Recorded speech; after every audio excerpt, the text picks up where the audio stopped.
اب نیا شیطان کا جو وار ہے نئے طریقے سے کہ وہ ملحد کر رہا ہے، وہ الحاد کی طرف جو ہے ہماری نوجوان نسل اس طرف جو ہے وہ جا رہی ہے کہ سوالات پیدا ہو رہے ہیں کہ کون جو ہے اس کو کس نے بنایا، یہ خود ہی دھماکے سے سب کچھ ہو گیا۔ اور دھماکہ آپ دھماکہ کیجئے چھوٹا سا، ایک بلڈنگ کے اندر بارود جمع کر کے ذرا دھماکہ آپ تو کریے، آپ دھماکہ کریں، دیکھیں پھر جو دھماکے کے بعد تباہی ہوتی ہے تو کیا ہر چیز جو ہے وہ بڑے حسین پیرائے کے اندر اس کی بناوٹ ہوتی ہے اور بن سنور کے جو ہے وہ چلنا شروع ہو جائے گی، کہ بلکہ جو بنی سنوری چیز ہے اس کا بھی ستیہ ناش ہو جائے گا؟ بولیے یہ کیسا دھماکہ تھا؟ یہ وہی دھماکہ تھا، اگر بگ بینگ تھا بھی اور ہوا ایسا، اور سائنس اس کو پروو کر رہی کہ ایسا ہوا ہے، تو اس کو کرنے والا بھی رب کائنات ہی ہے، لیکن وہ دھماکہ ایسا نہیں تھا جس طرح کہ آج ہم دھماکے کرتے ہیں، بنی بنائی بلڈنگوں کو اور جناب چیزوں کو تباہ کرنے کے لیے کرتے ہیں۔ رب نے جو دھماکہ فرمایا، اگر کائنات کی ابتدا ایسے ہی ہوئی ہے اس مخلوقات کی، تو وہ اپنی مشیت کے ساتھ، اپنی حکمتوں کے ساتھ، کہ اس نے آسمان بنائے۔ اس نے تو قرآن مجید میں بیان کیا ہے کہ میں نے 6 دن میں آسمان و زمین بنائے ہیں، حالانکہ وہ تو کن فرمائے تو ہو جاتا ہے، لیکن اس نے ایک تدبیر سکھائی کہ اس طرح سے ایسا ہی نہیں کہ حادثاتی طور پر ہی سب کچھ ہی ہو گیا۔ وہ حکیم مطلق ہے، وہ حکیم ہے، سارے حکیم و داناؤں کی عقل جو ہے ایک پلڑے پہ رکھ دی جائے تو اس کا تو تقابل ہی نہیں بنتا، اس کے ساتھ تو مقابلہ ہی نہیں بنتا، کوئی ہے ہی نہیں توازن کہ ہم مثال دیں کہ جی سارے حکیموں کی عقل ایک طرف اور اللہ تعالیٰ کی حکمت ایک طرف، یہ تو تقابل بنتا ہی نہیں ہے۔ تو اللہ رب العالمین نے بڑے حسین انداز کے اندر آسمان بنائے، زمینیں بنائیں، سورج بنائے، چاند ستارے بنائے، سیارے بنائے، کہکشائیں بنائیں، اور کیسے کیسے انواع و اقسام کی اللہ نے مخلوقات پیدا کی ہیں زیر زمین اور سمندروں کے اندر، ہواؤں میں، پہاڑوں میں، غاروں میں۔ انسان کو تو ابھی اللہ کی بنائی ہوئی کائنات ہی پوری ڈسکور نہیں ہوئی، تو انسان جو ہے اللہ کی کائنات کو چھوڑ کر، مخلوقات کو چھوڑ کر، اس پر غور و فکر چھوڑ کر، اس پر تحقیق کو چھوڑ کر اللہ کی ذات پر چل پڑا ہے کہ وہ اس کو کس نے بنایا ہے، لو اس کو کس نے بنایا ہے، اس نے کس چیز کو کن کہا تو وہ ہو گئی، اس کائنات کا را مٹیریل وہ کہاں سے لایا ہے؟ اور بھائی خالق وہ ہے، را مٹیریل بھی اسی نے بنایا ہے، را مٹیریل بھی اسی نے بنایا ہے۔ بھئی یہ بلڈنگ بنانی تو کہتے ہیں یہ ریت، سیمنٹ، بجری، لوہا، یہ ساری چیزیں جو ہیں یہ ہم لاتے ہیں اور پھر یہ ایک عمارت کھڑی کرتے ہیں، اور اپنے پر قیاس کرتے ہو، رب کی مخلوقات کو، رب کی تخلیق کو اپنے اوپر قیاس کرتے ہو۔ رب بھی کوئی معاذ اللہ اس طرح کا بندہ ہو تو ہم کہتے ہیں ہاں تو نے یہ بنایا تو ہم نے یہ، تو نے کیسے بنا لیا؟ تو بندہ تو یہ کر ہی نہیں سکتا، وہ بندوں کا خالق ہے جس نے یہ کیا ہے۔ تو اس نے کہا میری ذات میں غور نہ کرو، میری مخلوقات پر غور کرو، میری صفات پر غور کرو۔ انسان تو ایک وائرس، اتنا سا انسین وائرس، غیر مرئی، جسے دیکھا نہیں جا سکتا، جس کو دیکھنے کے لیے مائکروسکوپ یوز ہوتی ہے، اور اس کو نئی انسان جو ہے اس کا رد نہیں ڈھونڈ سکتا، اس کا ڈسکور نہیں کرتا، اس کو اس کی ویکسین، اس کو کل کرنے کے لیے، اس کو مارنے کے لیے، اس جراثیم وائرس کو لاکھوں کروڑوں ڈالر خرچ کرتا ہے، آج مہنگی ترین کرنسی خرچ کر کے، تحقیق کر کے، تو اس کا جیسے ہی حل ڈھونڈتا ہے اتنی دیر میں ایک نیا وائرس تشریف لے آتا ہے، اور پچھلے کا حل نہیں ہوا تو اگلا آ گیا، پچھلے کا حل نہیں ہوا تو اگلا، اب یہ آ گیا، اب کانگو آ گیا، برڈ فلو آ گیا، یہ کرونا آ گیا، یہ فلانا ورژن آ گیا، فلانا۔ ان سب کا خالق کون ہے؟ اللہ۔ ان سب کا خالق کون ہے؟ اللہ ہے۔ تو انسان اتنا سا وائرس جو نظر نہیں آتا، اس کی حقیقت نہیں جان پا رہا، تو اتنی بڑی کائنات کا، اتنی بڑی کہکشاؤں اور گلیکسیز کا خالق و مالک، اس کی حقیقت، اس کی کنہ، اس کی حقیقت کو جاننے کی کوشش کر رہے ہیں، جبکہ اپنی حقیقت نہیں جانتا انسان۔ اب انسان تو بہت بڑی شے ہے، بڑی اشرف المخلوق ہے، عجیب الخلقت ہے، اللہ کی قدرت کا ایک شاہکار ہے، اور میں تو وائرس کی بات کر رہا ہوں جس کا وزن بھی نہیں ہوتا، جو نظر ہی نہیں آتا ہے، تو اس کے بارے میں تو انسان جان نہیں پایا ابھی تک۔ ہزاروں قسم کے وائرسز ہیں۔ تو اس بات میں جو ہے وہ انسان کو اپنی سوچ کو ادھر نہیں بڑھانا چاہیے۔ ہماری نئی نوجوان نسل جو ہے نا، عموماً جو سائنس پڑھتے ہیں وہ پھر اقرا پہ عمل کر رہے ہیں، بسم ربک الذی خلق، جس رب نے پیدا کیا ہے اس کی تائید، اس کی حمایت، اس کی تائید کو چھوڑ دیتے ہیں، اس کے ذکر کو چھوڑ دیتے ہیں، اس پر ایمان کو چھوڑتے ہوئے خالی قرات، تعلیم، ریسرچ کے چکر میں، یقین جانیے عام سادے لوگوں کو تو کچھ نہیں پتا کہ کیا دنیا میں ہو رہا ہے۔ تو یہ انٹرنیٹ کی دنیا کیا ہے، یہ جناب یہ نئی پود جو پروان چڑھ رہی ہے، اور رب کے ہی منکر ہوتے جا رہے ہیں۔ پروو کریں جی، پروو کریں، جیسے 2 + 2 4 ہیں، یہ جو ہمیں سائنس نے بتا دیا یہ ایسا ہے، تو رب کو بھی پروو کریں کہ وہ کیسے جناب وہ اس کائنات کو بنا سکتا ہے۔ ہر چیز تو ٹائم اینڈ سپیس کے فیبرک میں ہے، زمانے اور زمان و مکان کی حدود و قیودات میں ہے۔ زمان و مکان کے بغیر تو کوئی چیز اپنا وجود رکھ ہی نہیں سکتی، تو وہ اس کا وجود کیسے ہے؟ یہ زمان و مکان 13 ارب 80 کروڑ اتنے سال پہلے وجود میں آئے ہیں، تو رب کیسے وجود میں آیا ہے؟ یہ اس سوال میں پڑ گئے ہیں لوگ، معاذ اللہ ثم معاذ اللہ۔ جس ذات نے اس کو خلق کیا ہے، تخلیق کیا ہے، اسی نے زمان بنائے، اسی نے مکان بنائے، وہ خود زمان و مکان کی قیودات کے اندر نہیں ہے، اس کی حدود و قیود میں نہیں ہے۔ اس نے شب معراج اس جو ہے زمانے کو روک دیا تھا کہ نہیں روک دیا تھا؟ کتنی صدیوں کا سفر جو ہے اس نے جو ہے پل بھر میں طے کرایا تھا کہ نہیں کرایا تھا؟ ورنہ یہ جب سے آپ نے ہوش سنبھالی، آپ کی 50 سال زندگی ہے، 40 سال، 60 سال، 70 80 سال زندگی ہے، آپ نے کبھی اس ٹائم کو رکتے دیکھا؟ نہیں دیکھا نا۔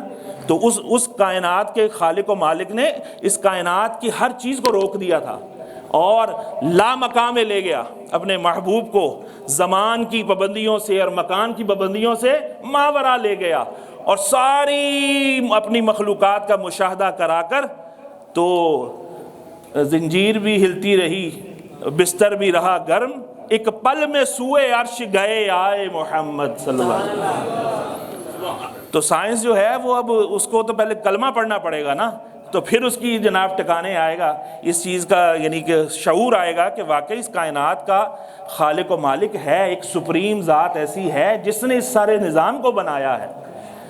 وہ چاہے تو ایک ہی ٹائم پہ سورج نکالتا ہے، غروب کرتا ہے، نکالتا ہے، غروب کرتا ہے، اور جو چاہے کہ سورج رک جا، میرے محبوب کے کہنے پہ رک جا، یا غروب ہو گیا تو واپس لوٹا پھر دوبارہ غروب ہو، تو وہ مالک ہے، خالق ہے، اس کو کوئی روک سکتا ہے؟ بولیے، اس پر کوئی وہ پابند ہے کسی قانون کا؟ نہیں۔ اللہ کی اس نے یہ بیان کیا کہ میری سنت تبدیل نہیں ہوتی الا جس کے لیے چاہوں، جس کے لیے چاہوں، یہ اس کا اختیار ہے۔ تو عزیزان محترم، اسی کے احکامات میں سے جو ہم جس موضوع پہ بات کر رہے ہیں وہ کیا ہے؟ رزق حلال کھانا ہے، پاکیزہ کھانا ہے، جو اس نے کہا کھانا ہے وہی کھانا ہے، جس سے اس نے کہا رک جاؤ اس کی طرف ہم نے ہاتھ نہیں بڑھانا۔ اور کیوں میں نہیں پڑھنا، کیوں یہ کیوں کہ نہیں، ہم یؤمنون بالغیب، ہم بن دیکھے ایمان لانے والے ہیں، ہم جو ہے وہ اعتراضات والے، وہ تنقیدات والے، ہمیں حکمت سمجھ آئے یا نہ آئے، ہمیں لاجک سمجھ آئے یا نہ آئے، ہمیں جو ہے اس پر ایمان رکھنا ہے۔ دوائی کھانے سے پہلے کیا اس کے را مٹیریل کی تحقیق کرتے ہیں؟ ہم مر رہے ہوں اور وہ کہ جی یہ انجیکشن لگنا، ہم کہ نہیں پہلے تحقیق بتاؤ کہ کس چیز سے وجود میں ہے، مریض تو بے ہوش ہے، اسے پتہ ہی کچھ نہیں ہے، ہم کہ نہیں پہلے اس پر میں ریسرچ کروں گا اور پھر میں یہ ٹیکہ لگواؤں گا، یہ گولی کیا پتہ زہر کی گولی ہو، کوئی کہتا ہے؟ چپ کر کے منہ کر کے جناب پیسے خریدے، منہ پھانکی، پانی چڑھایا اوپر، ہر چیز اس طرح سے انسان استعمال کر رہا ہے۔ تو رب کی ذات کے بارے میں جناب نیا ریسرچر پیدا ہو رہا ہے جی، ہمارا مسلمانوں کے دوسروں سے ہمیں کیا گلا؟ انہوں نے تو جہنم کو آباد کرنا ہی کرنا ہے۔ 8 ارب کی دنیا کے اندر اگر 6.5 ارب دیکھیے اس کو نہ ماننے والے ہیں، اور 1.5 ارب جو ماننے والے ہیں ان میں بھی ناسور پیدا ہو جائیں، ان میں بھی جو ہے اس کے منکر پیدا ہوں، اس میں بھی اعتراض کرنے والے، ایسے اعتراضات جو ہیں کرنے والے پیدا ہو رہے ہیں کہ وہ اللہ کے بارے میں اور دین کے بارے میں، قرآن کے بارے میں شکوک و شبہات پیدا کر رہے ہیں، شکوک و شبہات۔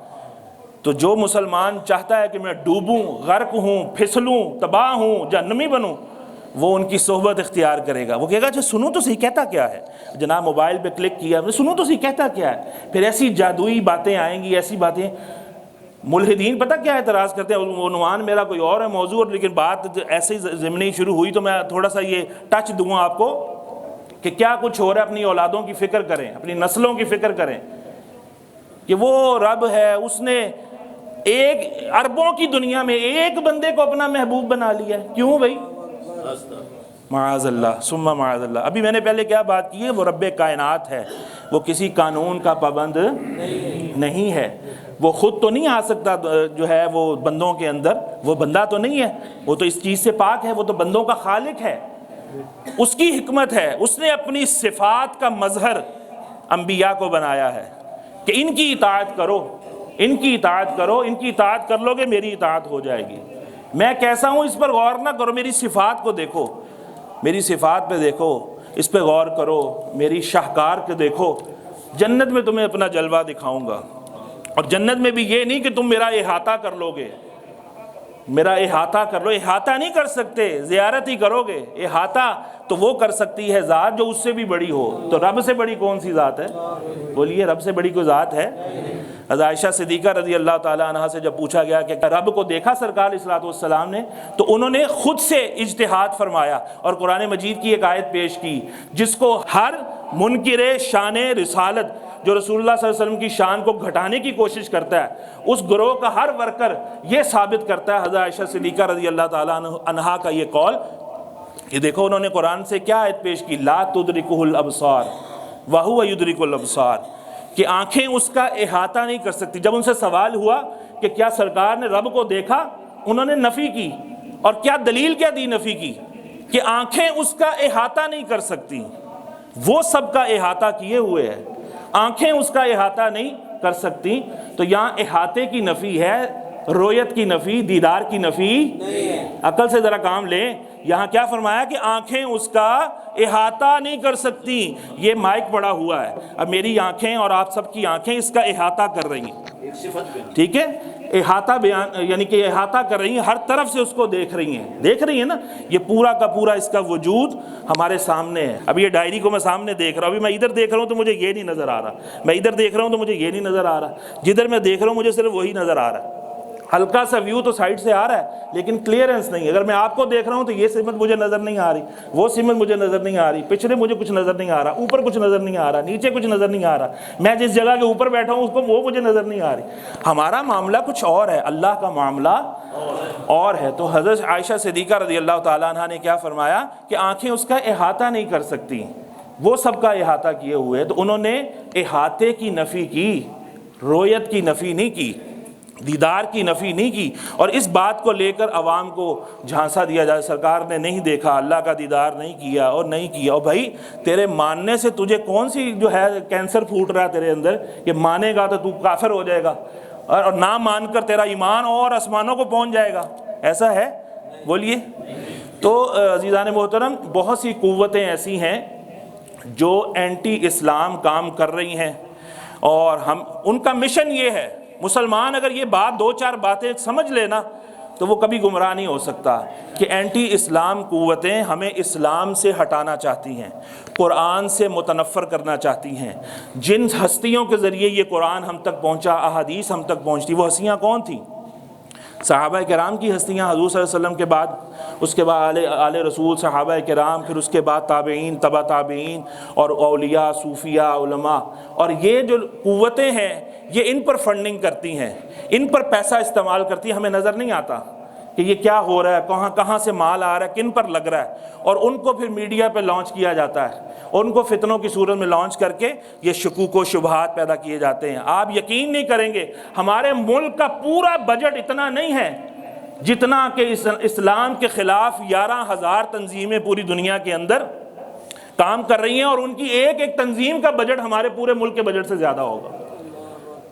آپ حیران ہوں، میں یہ ریسرچ کے حوالے سے یہ بات کر رہا ہوں کہ جنہوں نے ریسرچ کی ہے وہ یہ بتاتے ہیں کہ اتنی وہ جناب مشنریز ان کے کام کر رہے ہیں. اور مسلمان ہے کہ وہ کہتا ہے اب میری ڈور تم اپنے ہاتھ میں لے لو، مجھے ڈالروں سے خرید سکتے ہو تم، میں فار سیل اویلیبل ہوں، جو مرضی فتنہ ڈالو میں اس کی جو ہے ترویج کروں گا.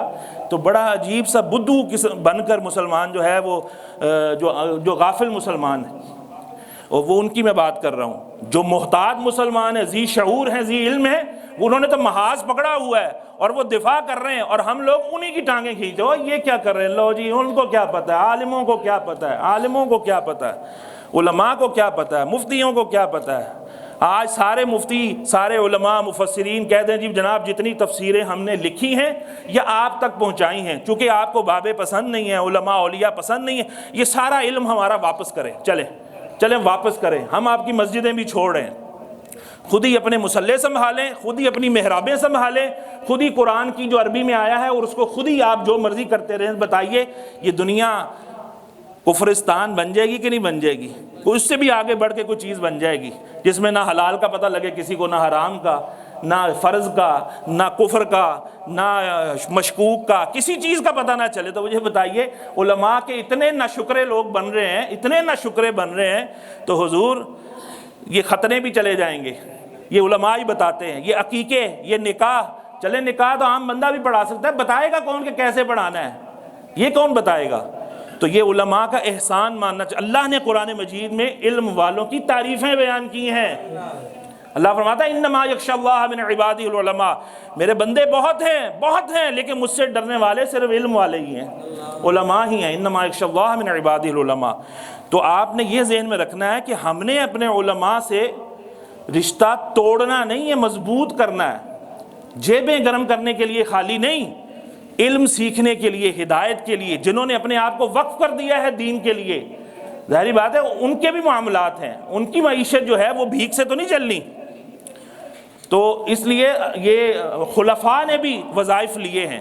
کوئی شخص لو جی تنخواہیں لیتے ہیں، یہ جی نکاح پڑھاتے ہیں، جی فلاں کرتے ہیں، عجیب معاملہ ہے، اس طرح پیسوں میں تولتے ہیں، اتنا پیسوں میں تولتے ہیں لوگوں کو، اور وہ کیا کر رہے ہیں؟ وہ اربوں خربوں روپیہ اپنا وہ اسلام کو مٹانے کے لیے خرچ کر رہے ہیں، اور ہم اسلام کو جلا بخشنے کے لیے، بڑھانے کے لیے جیب میں ہاتھ ڈالنا تو ہمارا بازو اتنا وزنی ہو جاتا ہے، وہ نہیں، پھر وہ چیختے رہتے ہیں جناب اتنے دے دو پلیز، اتنے دے دو، یہ کرنا ہے، یہ کرنا ہے، اور پھر بھی مسلمان دیتے ہیں، ایسا نہیں کہ نہیں دیتے۔ یہ جو کچھ ہو رہا ہے یہ بھی مسلمانوں ہی کے تعاون سے ہو رہا ہے، لیکن اپنے دین پر فخر سے جو ہے انسان کو خرچ کرنا چاہیے۔